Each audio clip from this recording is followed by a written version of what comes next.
everyone, it's Sandra Richardson here. I'm a speech language assistant with the Calgary Catholic School District, and today we're going to read a book called Silly Sally by Audrey Wood, and I'm going to explain some activities you can do after the story.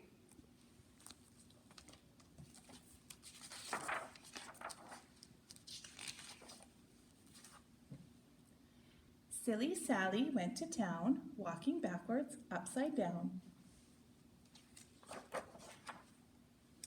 On the way, she met a pig, a silly pig. They danced a jig. Silly Sally went to town, dancing backwards, upside down.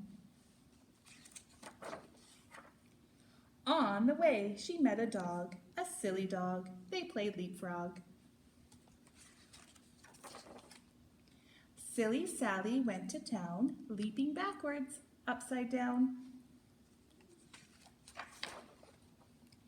On the way, she met a loon, a silly loon. They sang a tune.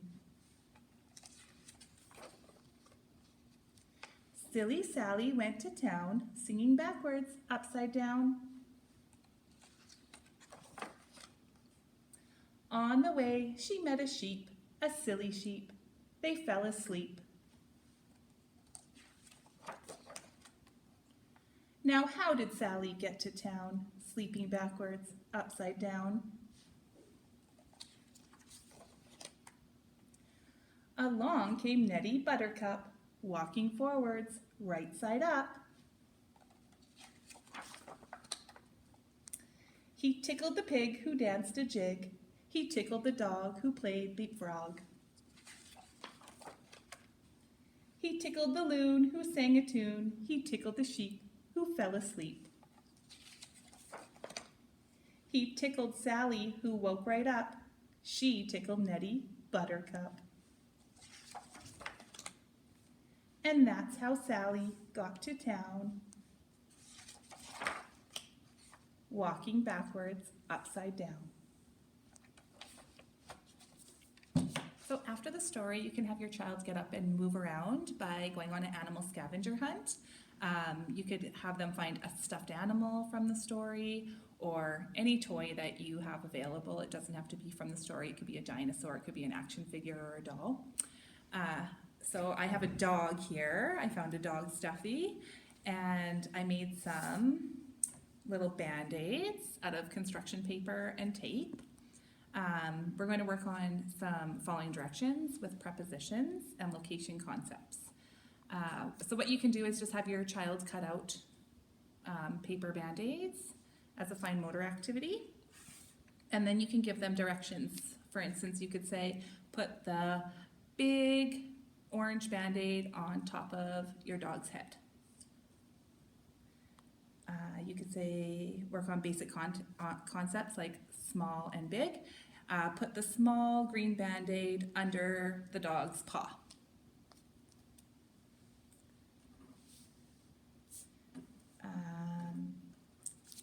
Put the large green band-aid at the back of the dog. Put the small orange band-aid on the front of the dog's nose. So it's just a really fun way to work on location concepts, following directions, and some basic concepts there. Another activity you can do to work on some fine motor skills is to have your child draw themselves upside down. So this is a little bit tricky because they would have to start with their head at the bottom of the page and draw up the page. A lot of children want to turn the page around like this so they can draw this way. So try to keep them drawing from upside down. So you would start with your head. Don't forget your details like hands and feet, and have them draw themselves upside down and doing an action from the story, like dancing, sleeping, walking, or leaping, or they could make up their own action. Then you would have your child practice writing their name. That's why I have this one in orange, writing their name and what action they're doing, and you could fill in the rest for them. It says, Miss Sandy went to town, dancing backwards, upside down. I hope this video is helpful and it's a fun activity that you can do at home. Thank you for watching.